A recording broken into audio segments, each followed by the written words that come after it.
Hi everyone, welcome back. We've got a brand new story to share with you. So let's begin. My name is Thomas, and I learned that sometimes the people you trust most completely are capable of shattering that trust in ways you never imagined possible. What started as an all-girls trip ended with me calling off our wedding after seeing videos that destroyed everything I believed about the woman I was planning to marry. Michelle and I had been together for 3.5 years when this happened. And while I can't say they were the happiest years of my life, we definitely had a strong bond. We met through mutual friends at a barbecue, and there was this instant connection that felt natural and easy from the very first conversation. Before that night ran out, I would learn that she works as a dental hygienist at a family practice downtown, and I was doing well in my career as a software engineer for a mid-cap financial services company. From the beginning, our relationship developed beautifully over time. We seemed to share similar values about family, money, and what we want out of life.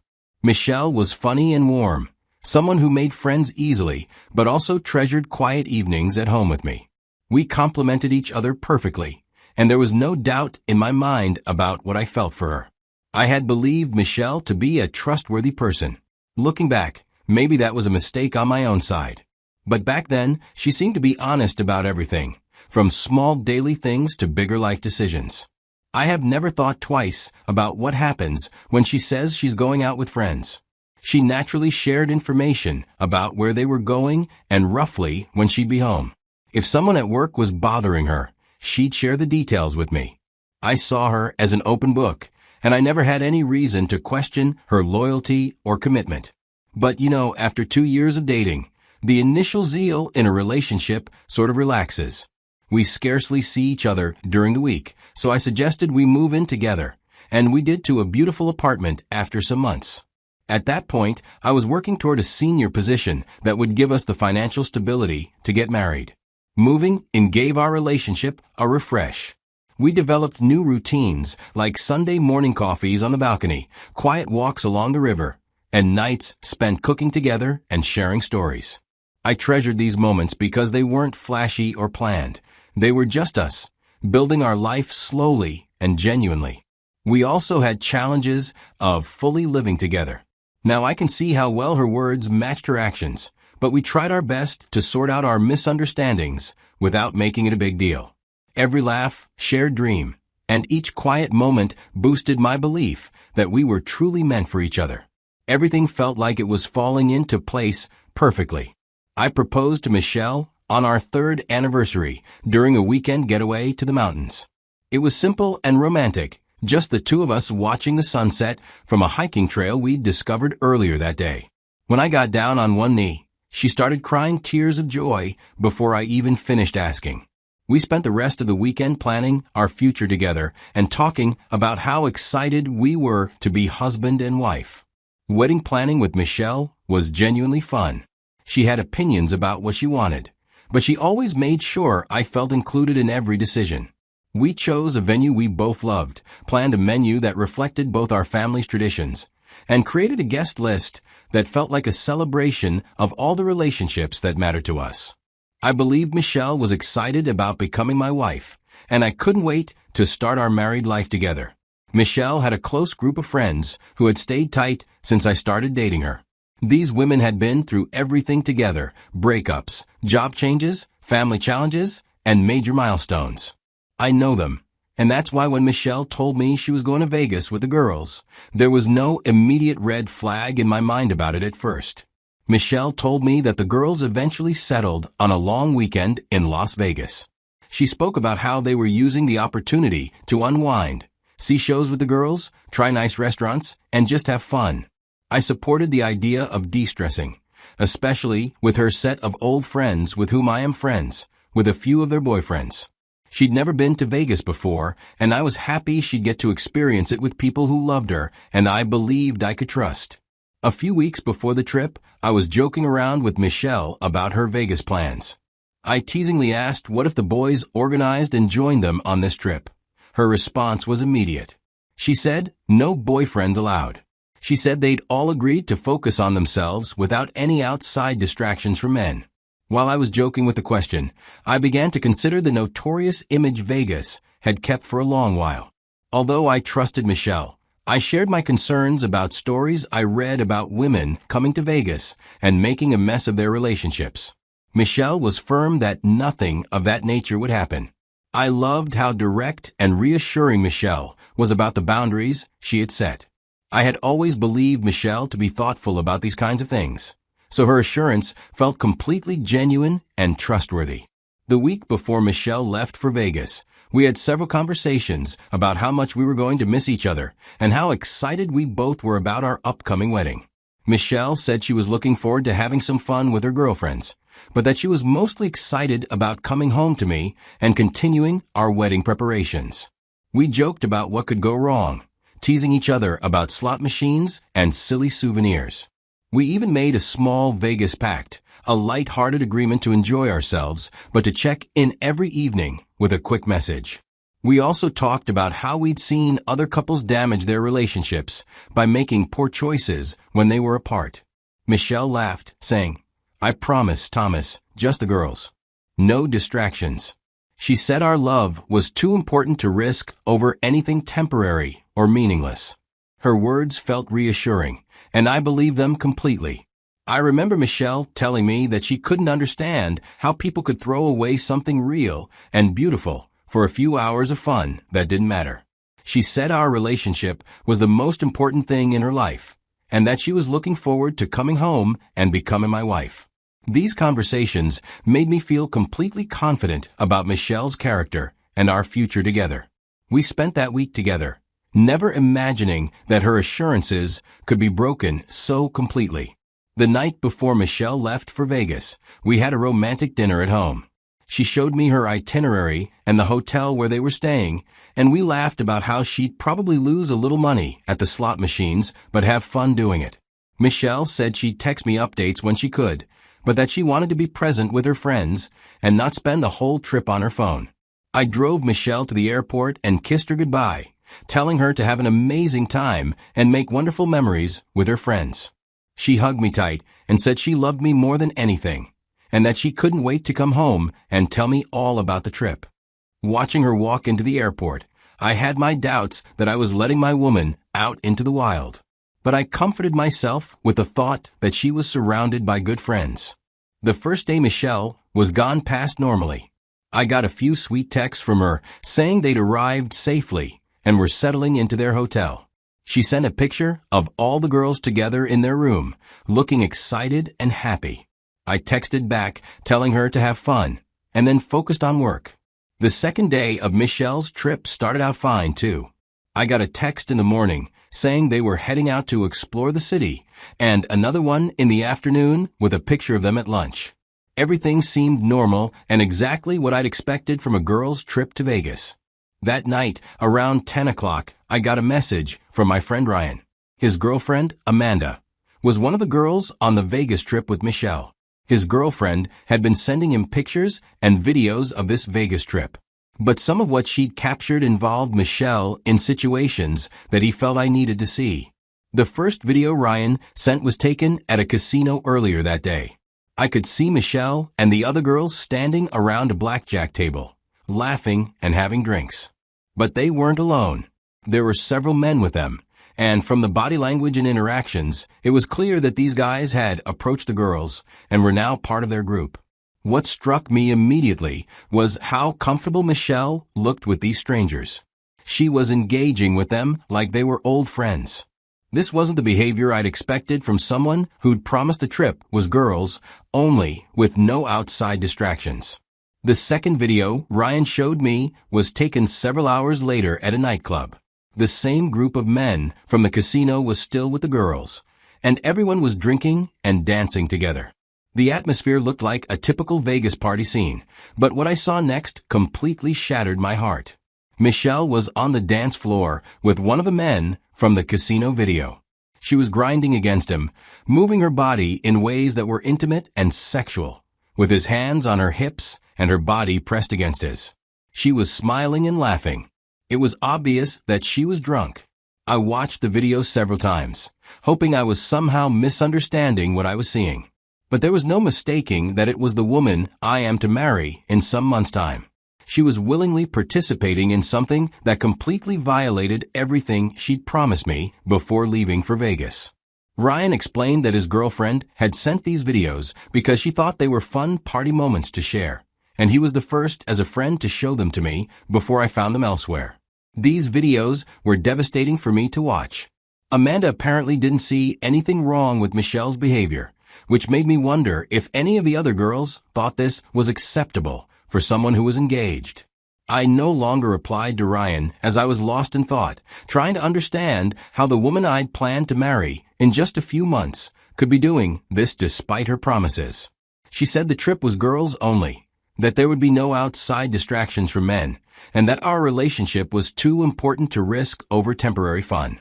Yet here she was, grinding on some random man she just met in Vegas like she was single and available. This wasn't a moment of poor judgment or being caught up in the party atmosphere. This was my fiancé choosing to be physically intimate with another man. The betrayal was made worse by how completely unexpected it was. Michelle had never given me any reason to doubt her faithfulness or commitment. She'd always been honest, trustworthy, and devoted to our relationship. The woman in those videos seemed like a completely different person from the one I'd fallen in love with and planned to marry. I realized that calling Michelle to confront her about the videos would just give her a chance to make excuses or minimize what had happened. Instead, I decided to take action that would make my feelings clear without giving her the opportunity to manipulate the situation with explanations or promises. We had a group chat for our wedding planning that included both of our immediate families and our wedding party. It was where we shared updates about vendors, timeline changes, and other important details. I opened that group chat the next day and typed a simple message saying that our wedding would not be taking place as planned. Within minutes, the group chat exploded with questions and concerns. Family members and friends were asking what had happened, if everything was okay, and what they could do to help. Rather than trying to explain the situation in words, I decided to let the evidence speak for itself. I forwarded the videos that Ryan had shown me to the group chat. The reaction was immediate and intense. Both families could see exactly what Michelle had been doing in Vegas, and there was no need for me to provide any sort of explanation. The videos showed clearly that Michelle had broken her promises and violated the trust our relationship was built. Michelle must have seen the group chat activity a few hours later when she checked her phone. She started calling me immediately, but I wasn't ready to hear her explanations or excuses. I knew she tried to minimize what had happened or convince me that I was overreacting, and I needed time to think clearly about what I wanted to do. Over the next several hours, Michelle called me more than 20 times. She also sent dozens of desperate text messages saying she could explain everything, that I was misunderstanding what had happened, and that she needed to talk to me urgently. But I'd already seen everything I needed to see in those videos. The next morning, Michelle called some of my friends, trying to get them to convince me to talk to her. They argued that my reaction was completely understandable given what the videos showed. Michelle apparently tried to argue that the dancing wasn't serious and that nothing more had happened. But how would I know? That afternoon, Amanda texted me that Michelle was cutting her Vegas trip short and flying home that evening. Amanda added that Michelle desperately wants to fix things with me and begged me to consider. But I'd already decided that there was nothing Michelle could say that would change what I'd seen.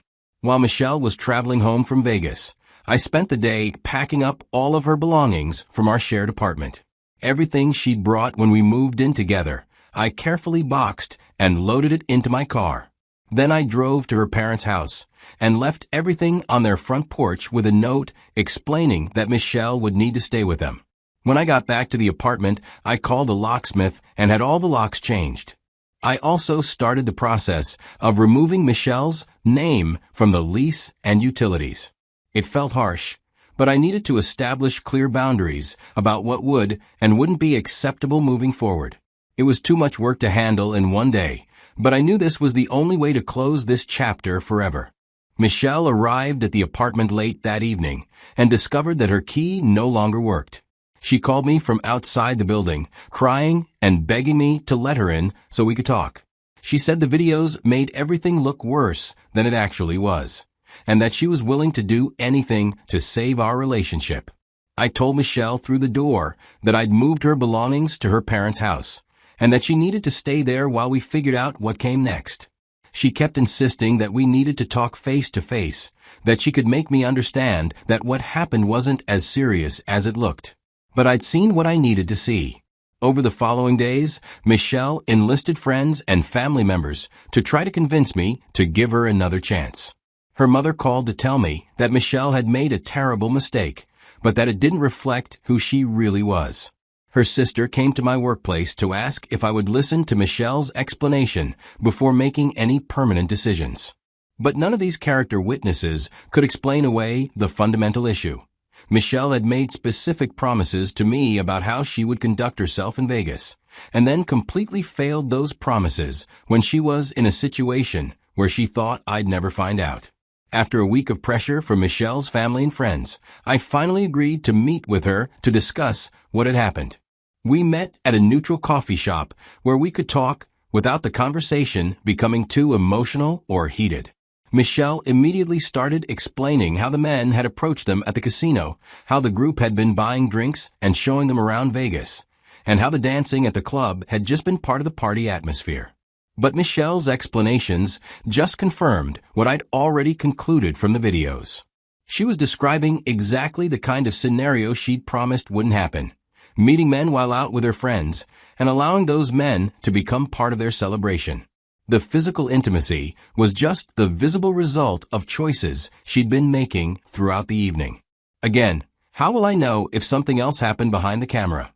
Michelle kept insisting that nothing more had happened after the dancing, that she hadn't gone anywhere private with the man or exchanged contact information. She said she loved only me, and that the Vegas incident was a stupid mistake that she regretted completely. For me, the issue wasn't whether Michelle had slept with someone else. The issue was that she'd broken explicit promises about how she'd handle herself in exactly this type of situation. If she was willing to disregard her words so completely about something she knew mattered to me, how could I trust her with the much bigger promises that marriage involved?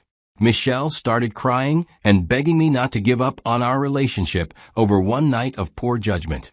She promised to do whatever it took to rebuild my trust, to prove that she was committed to me and our future together.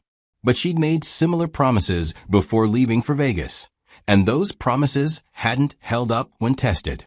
I told Michelle that I appreciated her willingness to talk about what had happened, but that I didn't see a way forward for our relationship. The trust between us had been damaged in a way that I didn't think could be repaired. Our wedding was definitely off, and I needed space to think about whether there was any possibility of reconciliation. Michelle continued reaching out over the following months, trying to convince me to give her another chance. She went to counseling, wrote me long paragraphs apologizing for her behavior, and had mutual friends advocate for her. But I realized that forgiveness and reconciliation were two different things. The more time passed, the more I understood that Michelle and I had fundamentally different ideas about what commitment meant. For me, being engaged meant you'd already made the choice to prioritize your relationship over other temptations. For Michelle, that commitment seemed negotiable depending on the circumstances. 6 months after the Vegas incident, I told Michelle with true determination that I wouldn't be reconciling with her. It wasn't a decision I made lightly, because I had genuinely loved her and could remember how perfect our relationship had seemed before everything fell apart. I reminded myself that trust is built over years, but can be shattered in moments. I realized that boundaries and promises aren't just words. They're the measure of respect and commitment. While the heartbreak was too much for me to handle, it also taught me to be honest with myself about what I could and couldn't accept in a partner. I understood that protecting my own integrity and emotional well-being had to come first. The breakup was painful in ways I hadn't expected. Michelle and I had built a beautiful life together and made plans for a future that now would never exist. But as time passed, I realized that calling off the wedding had been the right decision. I learned that trust, once broken completely, is almost impossible to rebuild.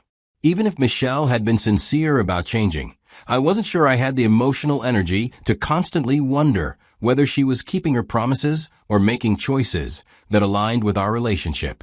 The experience taught me to pay attention to people's actions rather than just their words, and to take seriously the promises people make about how they'll handle challenging situations. Michelle had looked me in the eyes and assured me about how she would behave in Vegas, and when that situation arose, she chose differently. Looking back now, I don't think Michelle set out to hurt me or destroy our relationship. But I also know that good intentions don't excuse breaking explicit promises to someone who loves and trusts you completely. Sometimes the people we trust most are capable of betraying that trust in ways we never imagined possible. I hope Michelle learned something from our relationship ending that will help her be a better partner to someone else in the future. As for me, I'm grateful I learned these lessons about trust and commitment before getting married rather than after. Sometimes, the most painful experiences teach us the most valuable lessons about what we truly need in a life partner.